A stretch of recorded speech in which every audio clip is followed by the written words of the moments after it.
Hi friends, welcome to my channel. ఈ రోజు వీడియోలో ఎగ్ లేకుండా కూడా ఎగ్ కర్రీలా టేస్ట్ వచ్చే ఒక సూపర్ రెసిపీని అయితే చూపించబోతున్నాను. చాలా ఈజీగా అన్ని ఇంట్లో ఉండే ఐటమ్స్ తోటి చేసుకునే ఈ కర్రీ రోటీస్ లోకి అండ్ రైస్ లోకి చాలా బాగుంటుందండి. తప్పకుండా ట్రై చేయండి. ఇక ఆలస్యం చేయకుండా ఎంతో టేస్టీగా ఉండే ఎగ్ లేకుండా ఎగ్ కర్రీని ఏ విధంగా చేసుకోవాలో ఇప్పుడు మనం చూసిద్దాం. ముందుగా మనం ఈ కర్రీ కోసమని 200 గ్రాముల వరకు పన్నీర్ని తీసుకొని గ్రేటర్ తో సన్నగా తురుముకోవాలి.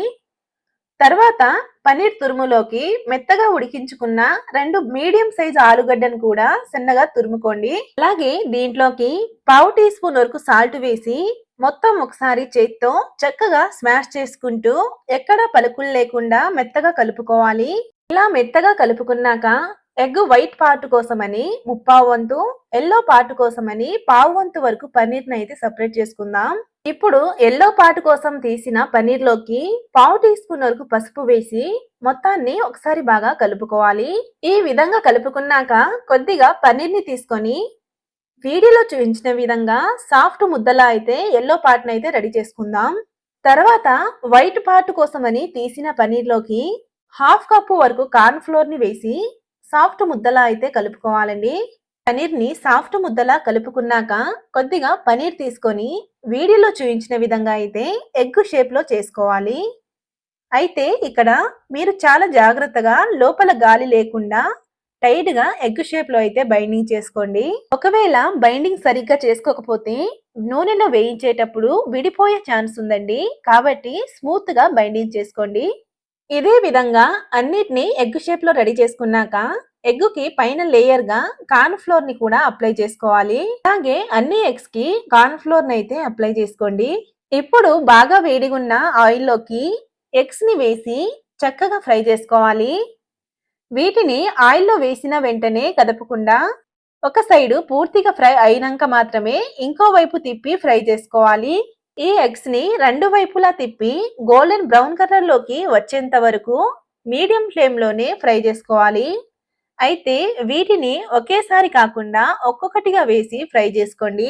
ఇదే విధంగా అన్నిటిని ఫ్రై చేశాక తీసి ఒక ప్లేట్ లోకి అయితే వేసేసుకోండి. ఇప్పుడు ఒక కడాయిలోకి 3 టేబుల్ స్పూన్ వరకు ఆయిల్ ని వేసి వేడి చేసుకోవాలి.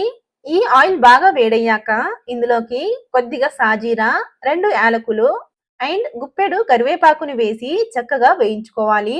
తర్వాత దీంట్లోకి 3 మీడియం సైజ్ ఆనియన్స్ ని మెత్తని పేస్ట్ లా గ్రైండ్ చేసి వేసుకోవాలి.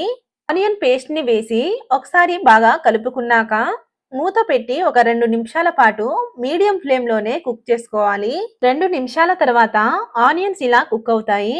అప్పుడు దీంట్లోకి అల్లం వెల్లుల్లి పేస్ట్ ని వేసి పచ్చి వాసన లేకుండా చక్కగా ఫ్రై చేసుకోవాలి.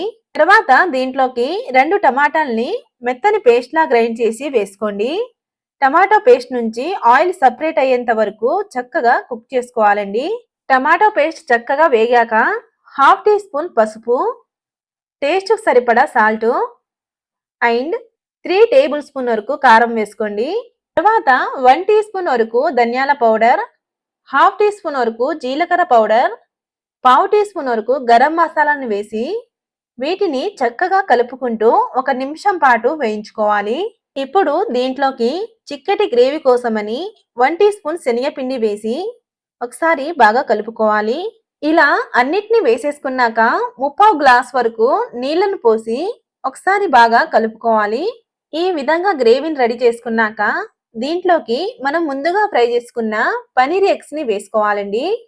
అలాగే 2 పచ్చిమిర్చి చీలికలు అండ్ కొద్దిగా కొత్తిమీరను వేసుకున్నాక మూత పెట్టి లో ఫ్లేమ్ లోనే ఒక 3 నిమిషాల పాటు కుక్ చేసుకోవాలి. 3 నిమిషాల తర్వాత అయితే చూపిస్తున్నాను. ఇలా కర్రీ నుంచి ఆయిల్ సపరేట్ అయ్యాక ఒకసారి లైట్ గా కలుపుకొని స్టవ్ ఆఫ్ చేసేసుకోవాలి. ఎంతో టేస్టీగా ఉండే పన్నీర్ ఎగ్ కర్రీ అయితే రెడీ అయింది. ఈ వీడియో కనుక మీకు నచ్చినట్టయితే లైక్ చేసి ఈ ఛానల్ ని సబ్స్క్రైబ్ చేసుకోండి. అలాగే పక్కనున్న బెల్ ఐకాన్ని కూడా ప్రెస్ చేయండి.